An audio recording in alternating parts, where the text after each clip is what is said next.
Assalamualaikum warahmatullahi wabarakatuh.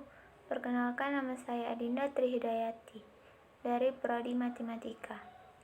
Di sini saya akan mempresentasikan hasil dari makalah yang saya buat, yaitu tentang keragaman dan komunikasi antar sosial budaya. Konsep dasar komunikasi antar budaya. Ada 8 konsep dasar komunikasi antar budaya. Yang pertama, pengertian komunikasi antar budaya.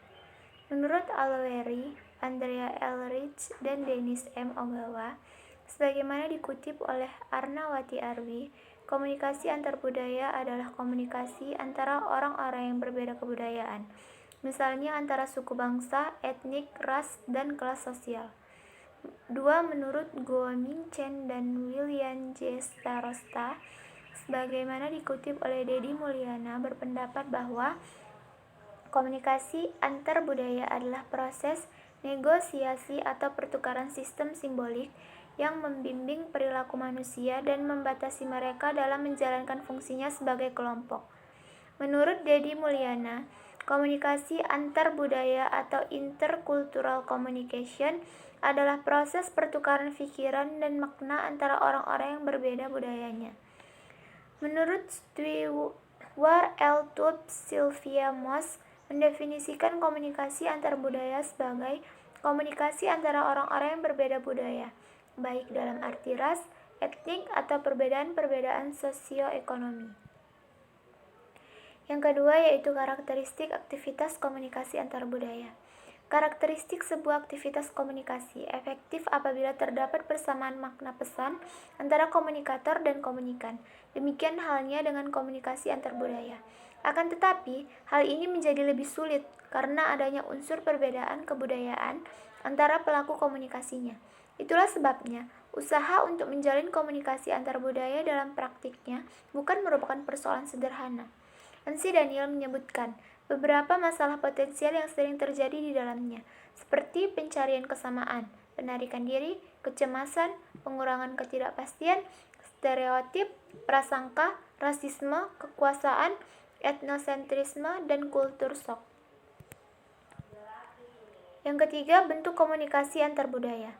Menurut De Vito, pada tahun 1997, bentuk-bentuk komunikasi antar budaya yaitu A. Komunikasi antara kelompok agama yang berbeda, misalnya antara orang Katolik Roma dengan episkop, atau antara orang Islam dengan Yahudi. B. Komunikasi antara subkultur dan kultur yang berbeda, misalnya antara dokter dan pengacara, atau antara tunatera dan tunarungu. C. Komunikasi antara subkultur dan kultur yang dominan, misalnya antara kaum homoseks dan kaum heteroseks, atau antara kaum manula dengan kaum muda. D. Komunikasi antara jenis kelamin yang berbeda, yaitu antara pria dan wanita. Keempat, pentingnya faktor budaya dalam komunikasi antar budaya. Beberapa faktor yang menyebabkan pentingnya budaya dalam komunikasi adalah A. Mobilitasi, B. Saling ketergantungan ekonomi, C. Teknologi komunikasi. 5. Aspek yang dikembangkan dalam komunikasi antar budaya. A. Sasaran pengembangan komunikasi antar budaya. Yang pertama, melaksanakan tugas yang berhubungan dengan orang-orang dari latar belakang kebudayaan yang berbeda. Yang kedua, meningkatkan hubungan antar pribadi dalam suasana antar budaya. Yang ketiga, tercapai penyesuaian antar pribadi. B. Bentuk sasaran pengembangan komunikasi antar budaya. Yang pertama, komunikasi antara kelompok agama yang berbeda. Yang kedua, komunikasi antara subkultur yang berbeda. Yang ketiga, komunikasi antara subkultur dan kultur yang dominan. Yang keempat, komunikasi antara jenis kelamin yang berbeda. C. Cara mengurangi ketidakpastian. Yang pertama, prakontak atau tahap pembentukan kesan melalui simbol.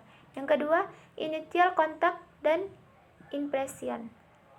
Yang ketiga, closure, mulai membuka diri yang semula tertutup melalui atribusi dan pengembangan kepribadian implisit. 6. Interaksi dalam komunikasi antar budaya. 1. Pengertian interaksi.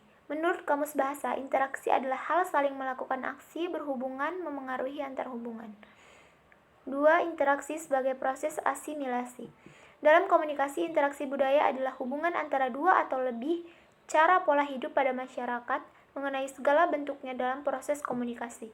3. Hakikat interaksi dan hubungan antar budaya.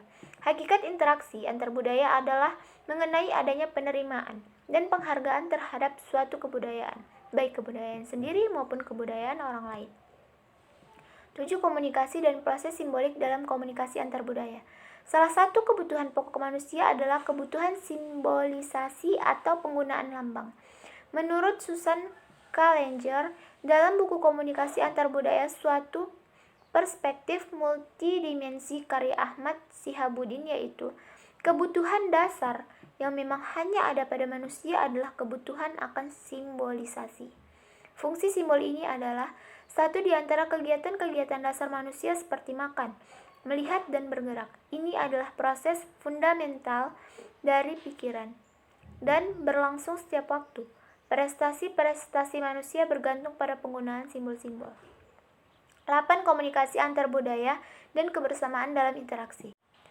Komunikasi adalah suatu fenomena yang rumit, apalagi bila pelakunya berasal dari budaya yang berbeda.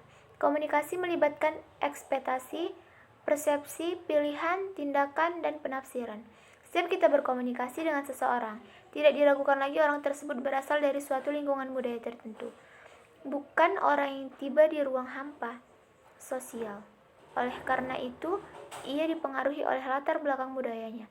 Meskipun tidak berarti bahwa semua anggota budaya tersebut berperilaku seragam, tetapi Anda akan melihat pola yang kurang lebih sama, menunjukkan kemiripan pada sikap dan perilaku kebanyakan orang dari budaya tersebut.